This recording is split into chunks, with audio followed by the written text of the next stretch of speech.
mga paninira o pagbaliktad ng totoong katotohanan sa West Philippine Sea na ginagawa ng China ang isa ho sa mga nanggugulo, nanlilinlang sa buong mundo.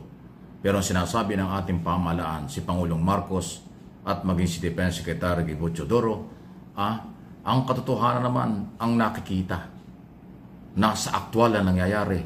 Hindi Pilipinas ang nambubuli, hindi Pilipinas ang nagpapataas ng tensyon sa West Philippine Sea. Hindi Pilipinas ang mag-uumpisa ng problema.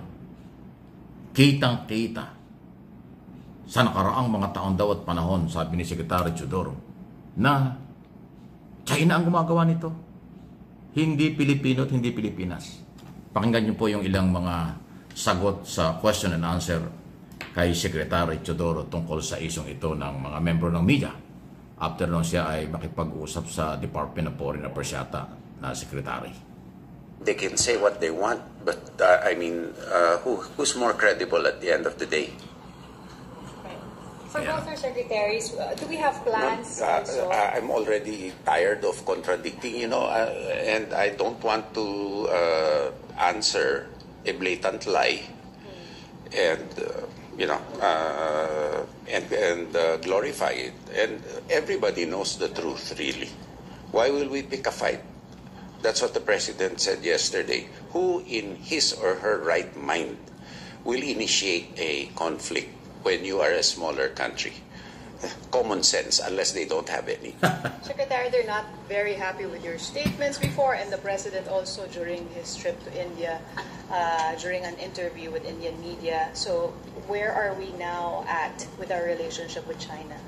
How are we handling this? Well, if they cannot handle those statements, that goes to show you what kind of people you're dealing with, I mean, if the truth hurts, then it's your problem, not our problem. Secondly, it's not only us who they have problems with. Even in Europe, they have problems. And they label everybody who stands up to them as a provocateur. I mean, it's like the old Vito commercial, if you were bored. If it's you they're talking about, then Secretary Lazarus holding her laughter back, If it's you they're talking about, then you should place deodorant. Secretary Teodoro, you mentioned earlier that this RAA would be a deterrent. I don't know if you're referring to China, so in what way? Well, when we band together against some country, let's for example China, we share the same challenges with Japan, and there's no denying that, and it's useless to deny it because it's the truth. We share the same challenges. Not only does Japan, but also Australia and New Zealand, far as it is, and Canada too, and France too, because they stand out as the summa cum laudes of revisionism in international law and bad behavior. So you mentioned earlier that there are component agreements to make RAA fully implementable. What are these components? Access agreements, logistics agreements. We need to have those arrangements. Specifics or wala. Okay. So, kasi yung initial, after po yan, ang initial na discuss nila ang isang malalim na magiging agreement between Philippine government at Japanese government. So, dahil nga sa mga nangyayari sa West Philippine Sea, yung mga biyahe ng Pangulo sa Amerika at sa India, yan ang mga posibleng kaya parang agresibo ang China. Pero ganun pa man, ang paninindigan po ng Philippine government ay tuloy pa rin. Hindi naman yan bibigay talaga. Okay, sa issue ng exclusive economic zone. At kung ano man po ang ginagawa ngayon na parang actually lumalala nga po. Di ba no, isang araw, talagang sa liit ng ating barko, talagang hindi lang binumba ng tubig. Talagang intentional, sabi nga ni General Browner, Chief of Staff ng AFP. Talagang tayo sasadyaing banggain. Mabuti na lang at nang babanggain tayo ng Chinese Coast Guard, doon siya tumama sa kanilang barko ng panggera, yung barko yung warship ng People's Liberation Army. Kita ninyo, wasak yung kanilang Coast Guard. Nakakatuwa nga lang po talaga ang ginagawa ng mga Chekwa dahil pinapalabas po nila na kasalanan ito ng Pilipinas. Na tayo ang may kasalanan at tayo daw po ang nagpo-provoke sa kanila dahil pumapasok daw po tayo sa kanilang teritoryo. Napakatagal na pong panahon na ang kanila pong kiniklaim na 9-dash line, 10-dash line ay hindi po kinilala ng UNCLOS at tayo po ang nagmamay-ari ng Scarborough Shoal dahil ito po ay pasok sa ating exclusive economic zone.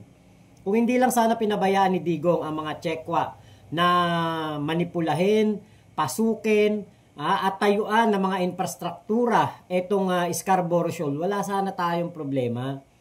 Kaya lang nga po, talagang pinaubaya ito ni Digong at hindi po niya ito pinaglaban. Ito nga po biro ni Vice Ganda na yung jet ski holiday to The Hague, 'di ba?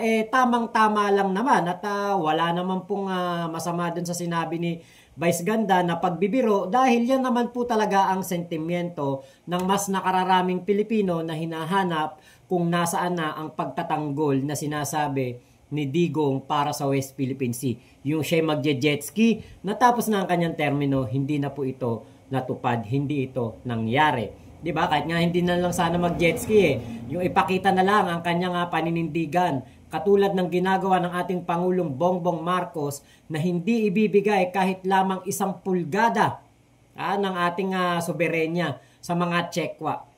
Ngayon po, alam niyo po ba na tayo pa ang sinisisi ng mga Chekwa at mukhang tayo pa pagbabayarin. Pagbabayarin po tayo sa nangyaring nangyaring kagaguhan nila. Ito po ang balita patungkol diyan. Abay tayo po ang pinagbabayad. Pinagbabayad ng isang Chinese maritime expert ang Pilipinas dahil sa nangyaring bangga ng 2 nilang barko sa Baho de Masinloc. Pilipinas daw kasi ang merong kasalanan. Patunay daw dyan ang nilabas na video ng Chinese state media. Pero ayon naman sa ating mga maritime affairs experts, lihado ang Beijing kung dadalhin ang usapin sa isang korte. Nasa frontline na balitang yan, si Gio Robles. Sa 26-second video expose ng Chinese state media na Global Times, makikita ang China Coast Guard Vessel 3104 at BRP Suluan ng Philippine Coast Guard malapit sa Scarborough Shoal. Kuha raw ito nitong August 11. Ipinapakita umano rito ang anilay dangerous maneuvers ng barko ng Pilipinas. Gaya ng ilang beses na pagtawid ng BRP Suluan sa harapan ng CCG vessel. Ito'y sa kabila raw ng paulit-ulit na babala sa barko ng Pilipinas na pumasok sa Scarborough Shoal nang walang pahintulot mula sa Beijing. Bukod dyan, mabilis din ang takbo ng PCG vessel sa close quarter maneuver nito na lubhang mapanganib umano.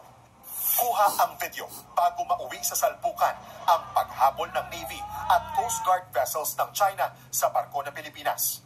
Dahil dyan, sinabi ng isang Chinese maritime expert na dapat pagbayarin ng danyos ang Pilipinas sa mga nasirang barko ng Chinese Navy at ng CCG. Sa artikulo ng Global Times, iginiit ng nasabing eksperto na Pilipinas naman daw kasi ang sanhi ng banggaan. Pero may buwelta dyan ang isa pang maritime affairs expert na si Jay Matumbakan. Kung sakaling ipipilit niya yan, they'll have to go to court and then they'll have to prove who actually has sovereignty over Scarborough. Hindi mas wala ang tayong ebidensya. Kapansin-pansin din para kay Matumbakan ang pananahimik ng China sa mga posibleng nasaktan o nasawi na crew ng CCG kasunod ng salpukan ng mga barko nito. Kasi alam nilang mali sila. And they don't want to be accountable for their people until they figure out a way to spin it in a credible way. Hinimok ni Matumbakan ang China na ilabas ang buong video ng insidente sa Scarborough Shoal nitong Lunes. Paliwanag ni Matumbakan, katawa-tawa na ang mas maliit na barko ng Pilipinas ang haharas sa mas malaking China Coast Guard vessel. Tinawag naman na sinungaling ng Philippine Navy ang China na nais lang daw makakuha ng sentimiento sa publiko. Umaasa naman si Navy spokesperson for the... Ayan. Diba? Mas makapangyarihan ng ang mga Chekwa di ba? Ang laki ng kanilang bansa, marami silang army, mas advanced ang kanilang mga military equipment, ang kanilang mga machinery, di ba? Mas mas malakas sila. Ngayon, tayo po, maliit lang tayong bansa kumpara sa China, di ba? Hindi po tayo world power.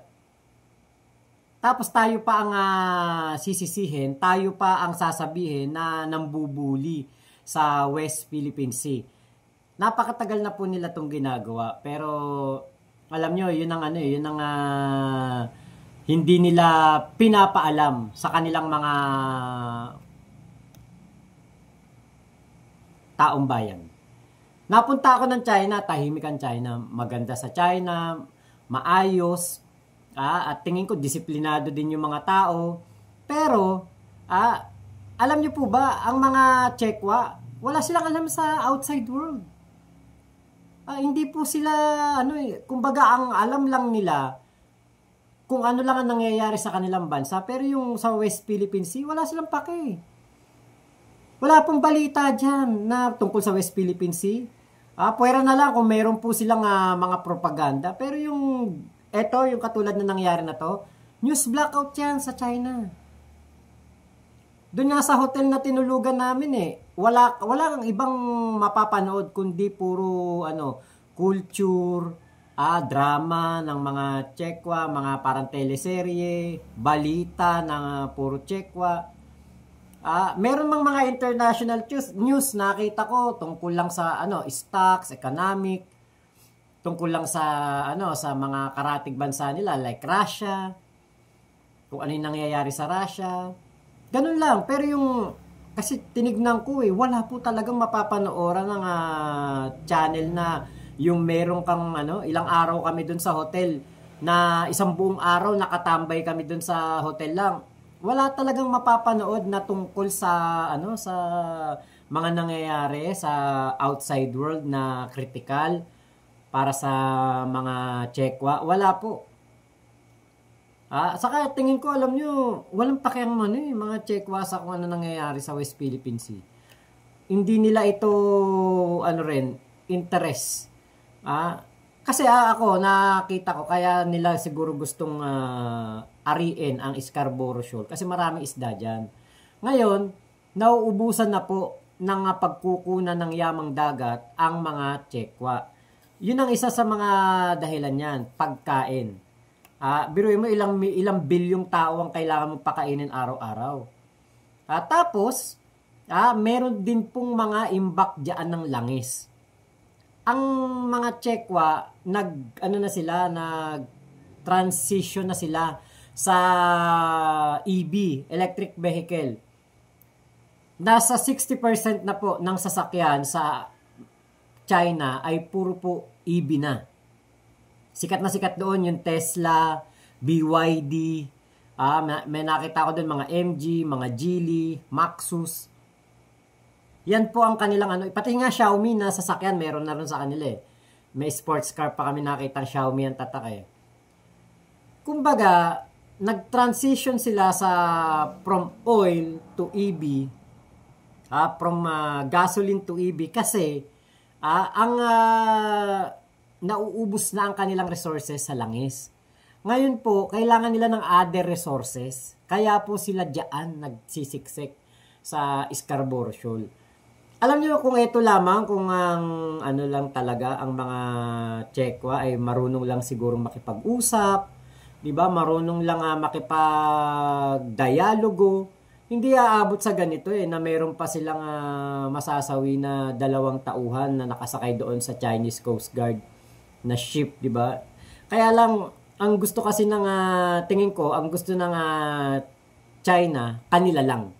Ayaw nilang may kahati. Yun po ang nakikita kong dahilan. Kaya tayo ang ginagawang masama sa mundo nitong si China. At maliban doon, nung isang araw yun, kahapon, may nangyari naman. Nagpapatrolya yung aircraft, yung aeroplano ng Coast Guard natin. Sinundan. Babataas yung fighter jet ng China sa West Philippine Sea. Grabe po yung nangyari nyo.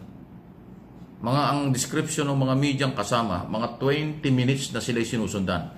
Yung fighter jet ng China, nasa ibabaw, nasa tapat, nasa ilalim, paikot-ikot. Talagang sinundan kung saan pupunta yung ating fighter jet, yung ating aeroplano ng Coast Guard. Ang ginawa ng Coast Guard, umalis na lang, lumayo na lang doon sa West Philippine Sea para hindi na umantong pa sa masama. Alam nyo kung ibang bansa ang gagawa ng gano'n? Ay, gera na yun. Away na yan. So ngayon, ang nangyayari, hindi naman tayo nakikipaggera. Ang nangyayari, hindi lang po habulan, water cannon, may banggaan na, tapos ngayon pati yung sasakyang panghimpapawid, hinaharas na ng mga fighter jet ng China. Isipin mo dati, ang nandyan sa West Philippine Sea, mga barko lang, Coast Guard ng China. Ngayon warship na ng People's Liberation Army. Di ba? Warship na yun yung mga barko. Tapos ngayon, may fighter jet pa na lumilipad sa himpapawid ng West Philippine Sea. Ganyan na pong kalala ang sitwasyon.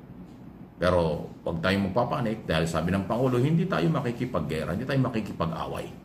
Kaya lang huwag natin kalimutan yung sinabi ng Pangulo doon pa sa interview ng araw sa harap ng international media, na sa oras na may mga namatay o may mamatay na sundalo o Pilipino, ibang issue na yan, ibang level na yan.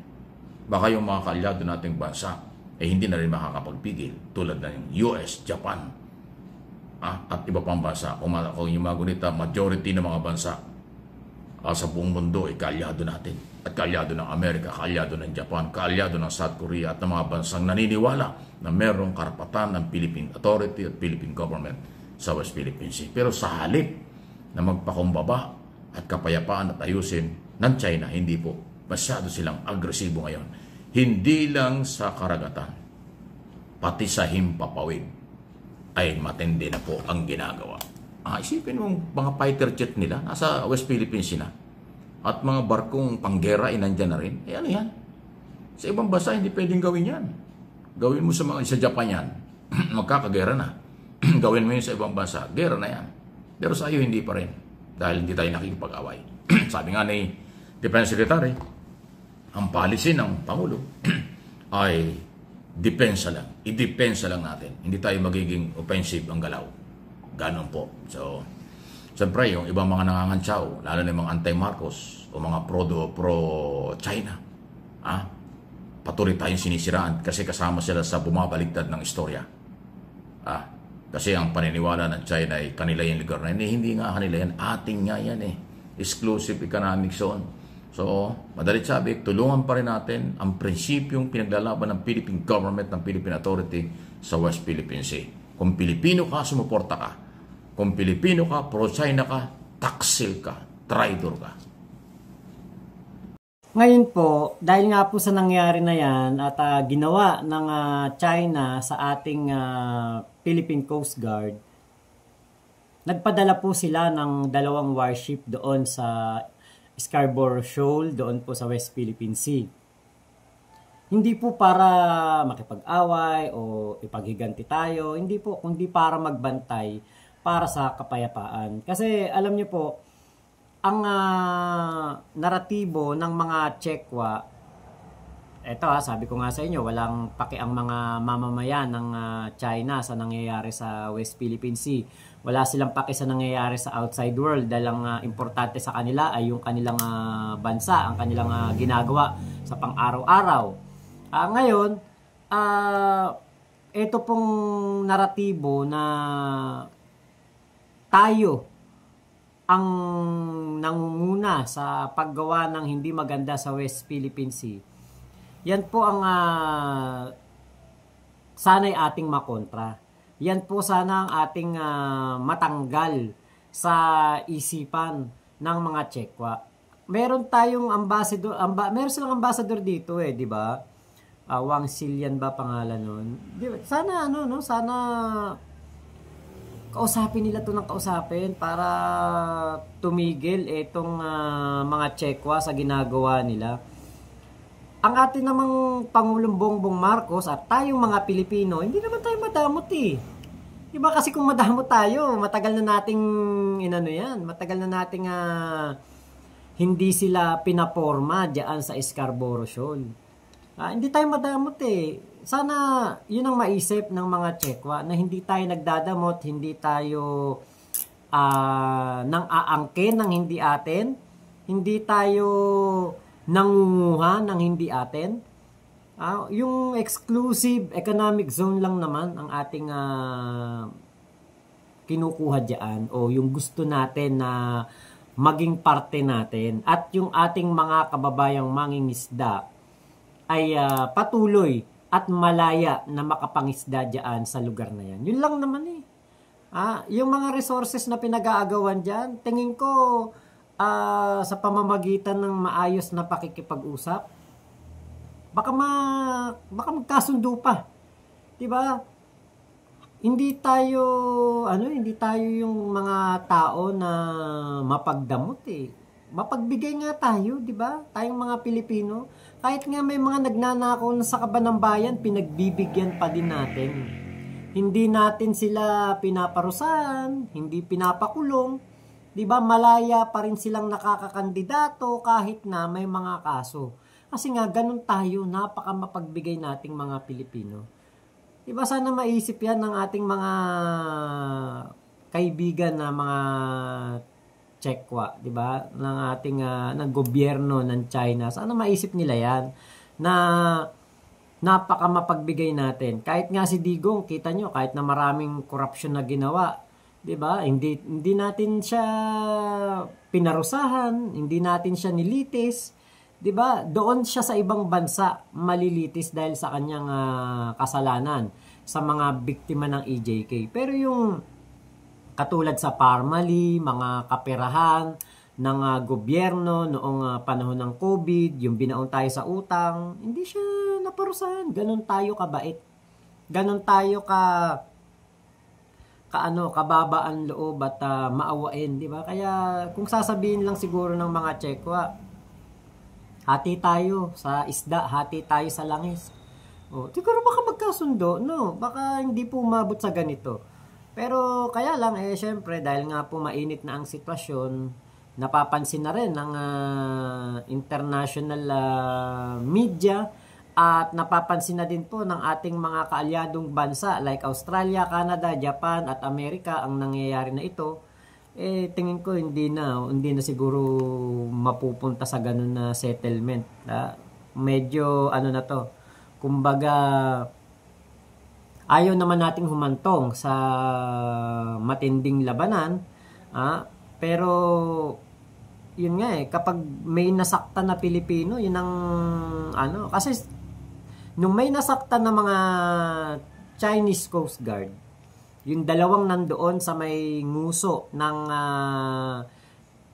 CCG 3104, walang kumibo sa mga Chekwa kasi alam nila mali nila yun.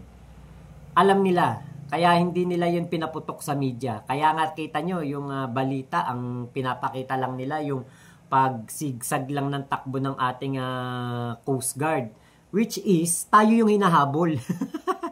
Buti sana kung tayo yung nangahabol sa Chinese Coast Guard. Yun yung tingin ko masama talaga tayo. Pero yung tayo ang hinahabol, tapos tayo pa yung masama, talagang gusto lang nila na tayo ay pagmukhaing masama. Ngayon, dito sa kung tayo ang merong masasaktan, 'di ba? Ibang usapan na 'yon. Ayaw nating umabot sa ganon, pero kapag meron tayong kababayan na nasaktan diyan o na sawi dahil po sa ginagawa ng mga Chekwa, ibang usapan na 'yon. At baka hindi lang US warship ang dumating diyan sa Scarborough Shoal. Baka hindi lang US. 'Di ba? Sana wag naman humantong sa ganun. Sana maresolba pa rin ito. Maresolba pa rin ito sa mapayapang paraan. Lamang po, maraming salamat sa pagsama nyo dito sa aking vlog na ito. Ingat po kayo.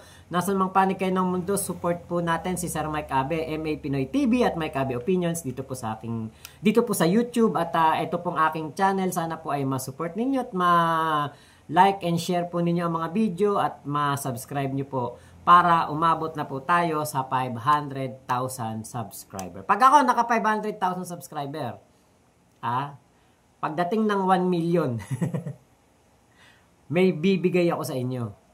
Bibigyan ko kayo ng kwento. So, lamang po. Bye-bye!